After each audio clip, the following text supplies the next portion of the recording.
Hello and welcome, Exiles, to the Void Terminator, an Aristocrat Hand of Wisdom in action build, going through the min-max process of seeing how much can we dominate some quad ghosted feared Void Valdos, and so far the results have been nothing short of success.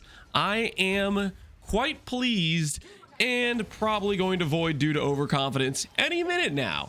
But let's get into how the character functions. So the idea was pretty simple. Aristocrat Dreadful Attitude gives us a boatload of damage if we just have all three attributes.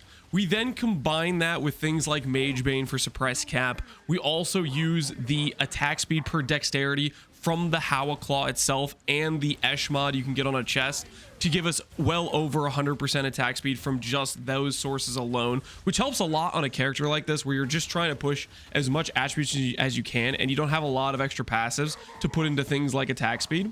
Not only that, normally an instacker would have to grab the accuracy mastery, which would be like 4 passive points, but because we have so much dexterity, that dexterity accuracy we are getting is actually enough to pretty much cap our accuracy as is, which works out pretty dang well.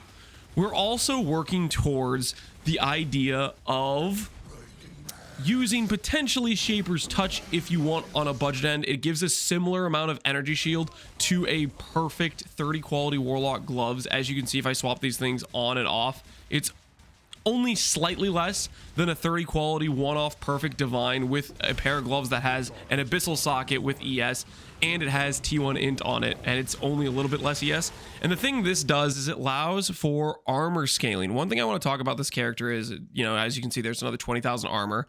One thing I want to talk about this character is we are actually scaling quite a bit of armor, and the way we're doing this is through iron reflexes combined with this mastery here, increased evasion per 5 intelligence. And you may be thinking, Lance, you don't have a single evasion pair or evasion piece of gear on your character. How are you getting so much evasion to then convert that to armor and have 30,000 armor? It's all due to one Jade Flask. One Jade Flask gives about, let's say, 30k base evasion, and then we have like 900% increased evasion from our intelligence. Something along those lines is the idea, and that is what is getting us to that 30,000 armor number. 30,000 armor is not necessarily that much in the grand scheme of things when you're talking about quad ghosted feared where they hit very hard with physical attacks, but it becomes exponentially more effective when you add in physical damage reduction, which we're doing through things like the Eyes of the Great Wolf is giving me 10 PDR. This can roll up to 12 at max.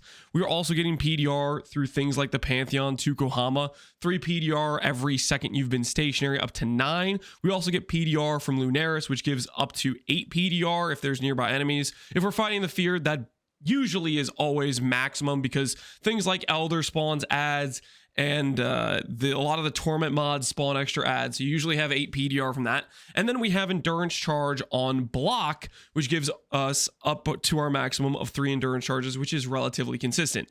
Late game min-max, you want to go for minimum charges, so you just never have any downtime. There are Tormented mods which can steal charges, but for the most part, this is fairly consistent permanent Endurance Charge uptime outside of the situation where you run into Torment mods that steal Endurance Charges. So with all that PDR combined with 30k armor, it is quite relevant for increasing our max hit. One of the biggest weaknesses from Void Farmers I've made in the past is the physical max hit. It's something you need less of, but you do need it. Things like instability and Cortex Slam, which I've had a history with, can be a problem if you don't invest into that phys max hit a bit more, and that's what this is for. Now, the reason I feel like we can do this, like it's worth it to invest in the phys max hit rather than keep the evasion and go for like an Evade Watcher's Eye with Grace, is because we are a block-based gladiator. I mean, technically we're an aristocrat, but really we're a gladiator. We're using the more than skill node, and you'll notice on our character we have 69 block. This is about 90 effective block, but it's not just 90 effective block. I am also using some abyssal jewels with the chance to get block chance if you've been hit recently. It's actually quite a powerful suffix. It can roll up to 4% for both spell and attack block, and you'll see when I go over here and I get hit by something like this, I take some damage, you'll notice we go to 73, 75. This would be 74, 75 if I divine my shield a bit better for one more block chance, but you get the idea. We are capping our block, and then we're throwing lucky on top of that, which effectively ends up being around, I think, 94-ish% effective block. And that way, we don't feel bad about giving up the evasion because we still have 90+% avoidance all the time, and that avoidance is giving us 5% recover on block. Now is my little time where I get on a soapbox and I say, recover on block is the single most powerful rare mod in the game because it freaking is. This mod is on par with things like Defiance of Destiny, something that it takes up an entire amulet slot. It is what gives you basically perfect sustain against a plethora, an onslaught of attacks, because every time an enemy hits you, if you block, you get 5% of your ES back.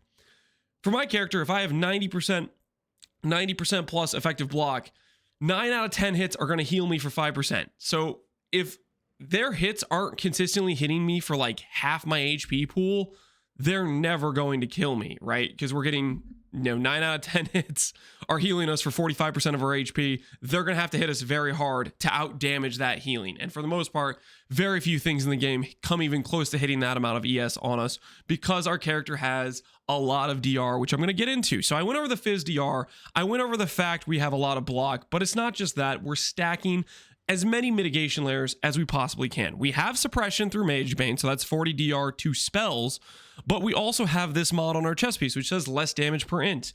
With our current int, that's about 20% less damage taken. We also are using Arctic armor on our character, which gives 21 physical and fire DR if we're standing still. Again, trying to buff up that physical max hit. We also are running Flesh and Stone, so if we're next to the enemy, we have 20 DR there as well with Sand Stance. We also have this thing right here, Nature's Patience, which basically, for the most part, when you're fighting feared, you're just standing still, face taking, hitting them. That's another 10 DR there. We also have damage reduction from the graphs. We have corrupted on the special corruption, 1% chance to take 20% less AoE per 2 overcap fire res. I have 2 of these, which means I need only 100 overcap cold res to have 100% chance to take 20% less damage from area hits. Pretty much every high damage ability is tagged as an area hit. This is effectively 20 DR for the hits that it matters for, and it's very, very nice. One of the weird things we do in our character is you'll notice we're running Purity of Ice. This is pretty abnormal when you're talking about Void Farmers, but the reason I am running Purity of Ice is because I'm trying to leverage a higher cold res to get the DR from this mod here. You could also go for Purity of Lightning and grab this wheel here. That is an option as well. And you'd have to swap some things around, change some resistances around, but the end result you need is to have overcap for your cold res. You'll notice for all of our resistances, we're at least 25 res over, which gives us the ability to be resistant against things like exposure. We are a bit liable to if we get exposure on top of Scorch, but for the most part, that is a very rare occurrence. I haven't ran into it myself yet. I'm going to keep doing some testing, but that is one thing where we could use a little bit more res. Now, you might be wondering, Lance, you are not ailment immune. How are you dealing with ailments? We are using the Ol Ascendancy right here, which gives action speed immune if your boots are empty, which basically prevents chill or freeze from doing anything to you. Then our Ascendancy gives shock immune here, as well as technically we have shock immune from our Tempest Shield. And then things like Ignite, let's be honest, when you have this amount of ES, you have 90 max res, and you have Sustain, Ignite doesn't exist. Ignite's one of the things where you could invest a little bit more into getting Ignite immune, but for right now, I just don't think it's necessary. I think with this level of Sustain, Ignite is a non-issue. You may have seen the initial clip of me tanking the Exarch big hit. That's one of the biggest Ignites you can get, and we healed directly after just by Leech. We were just fighting the boss. Ignites like that is the pinnacle of Ignite you're going to run into, and that didn't really phase us. Also, we are getting crit immunity from the Ol Warlock Glove. So if you're worried about Brittle, where crit immune doesn't matter. Scorch is the one thing of ailments where it's like, okay, if we invested a bit more for ailment immunity, Scorch is the one thing I'm slightly worried about, and that's a matter of overcap, which we are not overcapped for the combo of Scorch plus exposure. Pretty rare to run into both those at the same time, but that is the one basically, I'd say chip in our armor or chink in our armor. I'm not sure how you say it. That's the one weakness we might have, is if we run into both those ailments at once, it could quadruple the amount of elemental damage we take if we go like 30 under our res 90 res cap. You get what I'm saying? For the most part, I think that's pretty rare that you're going to run into that, but that is the one weakness or liability we have in our defense right now as it is. All in all, for the pathing, we are also doing certain things, like, for example, we're picking up Rage on hit from a Lethal Pride. We also have Rage on hit from our Tincture to give us Pen and that consistent ramp of Rage whenever we run into a bigger boss enemy where we want to generate Rage, and that's what we use it for. On top of all of that, we are pathing with a Foulborn Blue Nightmare. This is to give us lucky damage, so whenever we block spell, which is all the time whenever we're fighting these enemies, we have lucky damage. And then on top of that, it gives us 14 spell block, which is helping us get that block number without investing into extra block nodes on the tree. Another way we're also helping get the block number is through Prodigious Defense with Veteran Defender, a cluster like this. We have small nodes giving int and all res. This is one of the clusters we have to help us get that block. And we are anointing Sanctuary, which is helping us get our 90 max res and that block capped off. So between this cluster with block and anoint, this node right here, and a couple of Abyssal Jewels here and here, we end up getting our block figured out. So that's what's going on there. Okay, that should cover most of the main basics of what is the concept on the build. As for a bit more min-maxy talk, supporting things like Bound, we go for double Crusader from Crusader on Shield and Crusader on Helmet. Super late game of the build, could you potentially go for a 4 mod influence or a 6 mod influence? 6 mod I think is extremely hard, next to impossible to do. It generally requires an influence Mage Blood. 4 mod is more doable, but in base game it would probably be reliant on doing a more standard Gladiator with a simplex with a damage per int mod, and then also probably having an influence Mage Blood. So for the most part, you just care about 2 mods on Bound, but there are worlds where you could consider trying to make a 4 mod or a 6 mod Bound work. It is very hard to do, though, generally speaking, because of how important synth gear is or specific uniques are when you're making characters like this. Another thing I want to talk about is projectile speed with Molten Strike. I set this character up with Point Blank and Molten Strike. Quite frankly, this is just, I think, the optimal DPS skill for one-handed attack builds. From the testing I did, it definitely seemed the strongest. However, you can play whatever skill you want. For example, you could play Frostblades if you want to map with this build, Lightning Strike if you want to map with this build. If you want to run Reflect maps, you can run something like Wild Strike or Reeve of Refraction, which convert all your physical to elements, and then you have immunity to elemental damage reflection from Awakened Ellie. Stuff like that works out pretty well. The main thing you're going to be swapping are these passives here, the Point Blank and the Proj node. This is the Molten Strike specific nodes. These are the nodes you can fluctuate and change them out for like more in scaling. You can change them for claw wheels, stuff like that. You have some options. Another thing that you could do for a bit more budget on the build is going, I mean, I don't know if a bit more budget is the right word. Nimbus technically is slightly higher damage than a 3-stat helical. It's cheaper than a 3-stat helical. So if you wanted to do a more basic ring and a Nimbus, it would be a decent damage option prior to you getting a helical and reflecting it. Nimbus is only slightly higher damage than a helical from what I can tell. So for me, I'd rather have the additional, 5,000 ES along with not bricking my suppress, because like when I lose dex, I lose suppress, right? So stuff like that I think does matter quite a bit. Okay, yeah, so that goes over a lot of the baseline of the character.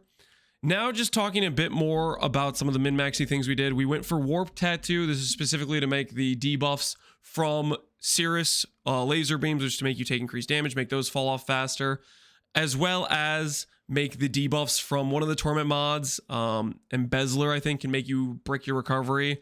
And that's why you need, for example, things like Instant Leech and Recover on Block. Stuff that gives you instantaneous recovery is a way to fight these sources of turn off your recovery.